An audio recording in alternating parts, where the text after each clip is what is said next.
আসসালামু আলাইকুম প্রিয় দর্শক, আজ আমরা জানব কিছু মহান ইসলামিক দার্শনিক ও চিন্তাবিদদের চিন্তা, যারা তাদের জ্ঞান ও প্রজ্ঞা দিয়ে আলোকিত করেছেন মানব সভ্যতাকে।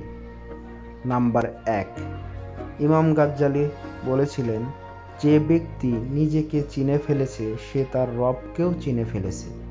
অর্থাৎ নিজের অন্তরকে পরিশুদ্ধ করা, নিজের দুর্বলতাকে জানা, এটাই আল্লাহকে জানার প্রথম ধাপ।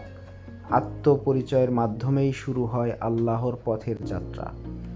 নাম্বার 2, জ্ঞান বিজ্ঞানের মহারথী ইবনে সিনা বলেছিলেন, জ্ঞান হলো আত্মার খাদ্য আর অজ্ঞতা হলো আত্মার মৃত্যু।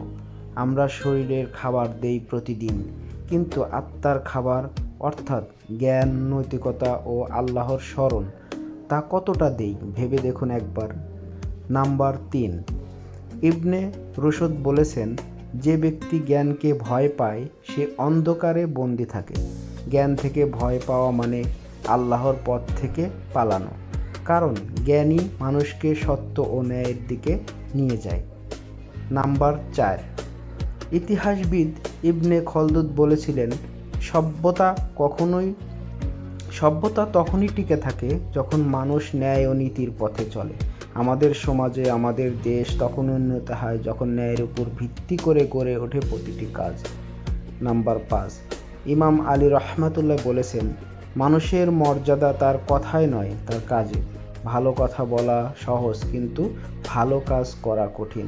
আর সত্যিকার সম্মান অর্জিত হয় কর্মের মাধ্যমে, কথায় নয়। নাম্বার 6, ইমাম শাফি রহমাতুল্লাহ বলেছেন, যে নিজের ত্রুটি জানে না সে অন্যের ত্রুটি কখনোই বুঝতে পারে না।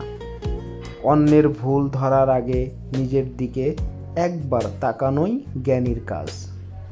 নাম্বার 7, জালালউদ্দিন রুমি বলেছেন, তুমি যা ভালোবাসো সেটাই তোমাকে গড়ে তোলে। যদি তুমি ভালোবাসো আল্লাহকে, ন্যায়কে, সত্যকে, তবে তোমার চরিত্র হবে আলোকিত, পবিত্র ও প্রশান্ত। নাম্বার 8, ইবনে তাইমিয়া রহমাতুল্লাহ তিনি বলেছেন, আল্লাহর আদেশ মানলে দুঃখের মাঝেও প্রশান্তি থাকে। দুনিয়ার কষ্ট যত বড়ই হোক, যদি অন্তরে থাকে আল্লাহর প্রতি ভালোবাসা, তবে সেই কষ্টও হয়ে যায় সান্ত্বনা। নাম্বার 9, আল ফারাবি বলেছেন, মানুষের সত্যিকারের সুখ নিহিত থাকে জ্ঞানের পূর্ণতায়, বস্তু, ধন বা ক্ষমতায় নয়। জ্ঞান, নৈতিকতা আর সত্যকে জানার মধ্যেই রয়েছে চিরস্থায়ী আনন্দ।